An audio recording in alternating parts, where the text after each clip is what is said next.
The 118th United States Congress convened in Washington on Tuesday this week, and for just the 15th time in American history, no nominee for Speaker of the House received the majority of votes required to win the job on the first ballot.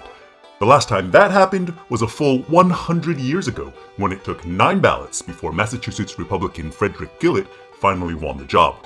As of this filming, California Republican and expected frontrunner Kevin McCarthy has failed to receive a majority of the vote in 11 ballots. And no resolution is in sight. Alas, until we have a speaker, nothing gets done. Like, nothing. Newly elected representatives have not even been sworn in.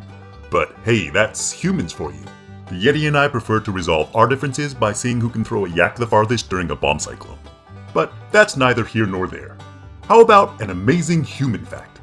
Did you know that in 1855 it took 133 ballots and nearly 2 months before Massachusetts Representative and future Union General Nathaniel P was finally elected Speaker of the House? Here's how it happened. In 1855, the primary issue in question was slavery. Not so much as to its continuation in the southern slave states, abolition was not on the table, but rather its expansion into new territories that would become future states, thus potentially swinging the delicate balance of power between slave states and free. The Whig Party, meanwhile, had suffered a crushing defeat to the Democrats in the election of 1852. 2 years later, after the passage of the Kansas-Nebraska Act, it had become clear that the slavery issue had superseded old partisan politics. The Whig Party effectively became no more.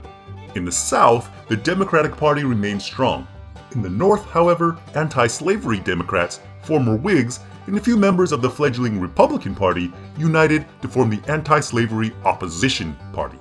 Meanwhile, the nativist American Party, aka the Know-Nothings, who were required to say, "I know nothing," in response to prying questions about their party, became the primary alternative to the Democrats for former Whigs in the South and to the opposition for anti-Catholic voters in the North. When the 34th Congress convened in December of 1855, the House counted 100 opposition representatives, 82 Democrats, and 51 Know-Nothings. A little bit of quick math and you can see why things got dicey.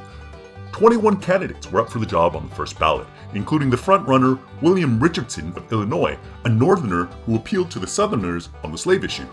He, however, fell well short of the 113 votes needed to win the job. By the 33rd ballot, Nathaniel P, a former Democrat, now Know-Nothing from Massachusetts, had garnered enough support from the opposition to win a plurality, but not a majority, of the vote. 100 ballots later, Democrats agreed to a resolution that would require only a plurality of the vote to elect a speaker, placing their hopes in pro-slavery South Carolina Representative William Aiken Jr. On the 133rd vote, however, Banks received 103 votes to Aiken's 100, with a few of Aiken's expected voters evidently experiencing a change of heart. And so, Banks became Speaker of the House. The opposition party would soon coalesce into the Republican Party. Later that very year, they would put forth their own candidate for president, John C. Fremont. 4 years after that, Republican Abraham Lincoln would win the presidency, and in so doing ignite the deadliest conflict in American history. So hey, if you're feeling low about our country's present political climate, just remember, it could be worse.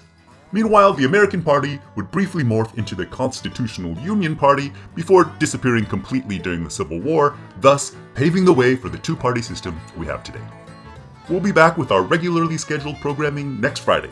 Hopefully, by then, we'll have a new speaker. For now, this is Bigfoot saying so long and save me a seat at your next campfire.